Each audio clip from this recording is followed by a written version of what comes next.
there's a bit of hostility between Nigeria and the AES. Yeah. And to that extent, they couldn't trust what our intentions were when our soldiers were found in that country. But, this brings two things to light. One is the fact that there's so much to be lost with this growing hostility between Nigeria and, many of these Sahelian states. I listened to an analyst on TV, I think it was yesterday or the day before, who said Nigeria should just roll in the tanks and, and I think a lot of people still have this hangover of what Nigeria was or is, and that we just can simply roll over into these countries and take over their capital and bring back our soldiers. And I thought that was quite an irresponsible statement to make. The larger picture for me is that there's a lot to be gained by having some sort of a relationship with these military leaders in the Sahel, whether it's to advance our national security, whether it's on trade relations or whatever it is. There is much more to be gained by having some sort of relationship with these leaders, because if we continue on this trajectory, it would escalate.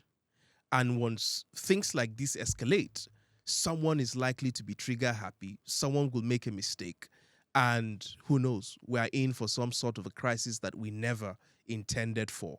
And that means we'll be drawn into some sort of crisis where we'll be pooling military resources, combating 3 states in the Sahel. That opens the window for insurgents to have a free ride in northern Nigeria.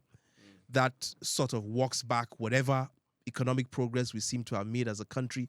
I mean, it's just a doomsday scenario. And I think there's a lot more to be benefited, from having a collaborative relationship with these people. But I just don't know what your thoughts are as to how to get this 11 of our soldiers back home. Yeah. Tinubu wanted to invade Niger with ECOWAS in 2023. The Northerners opposed it. Ever since then, he got a Northerner as Minister of Foreign Affairs. Yeah. That one is kind of person you'd have expected that would understand the kind of geopolitical realities we are in 2025, yeah. But he does not, given that he used to be ambassador to Germany before, he studied international relations, he's well experienced in this kind of thing, he has been in government before, but he just simply does not have the bandwidth. You saw his interview with Piers Morgan over the Christian genocide thing. Yeah. So Tinubu's understanding of geopolitics is very shallow. Now, what I am suggesting is if we can get seasoned Nigerian diplomats who understand, foreign service officers who understand geopolitical realities, the divide between East and West, not the Cold War of the 1970s, but Cold War 2.0 in 2025, would have been able to advise the president and say, this thing you're doing is very wrong. We have a backyard to maintain. And if we keep going in this direction where we get too close to people that our friends or our neighbors would like to see out through the door, we are going to lose influence.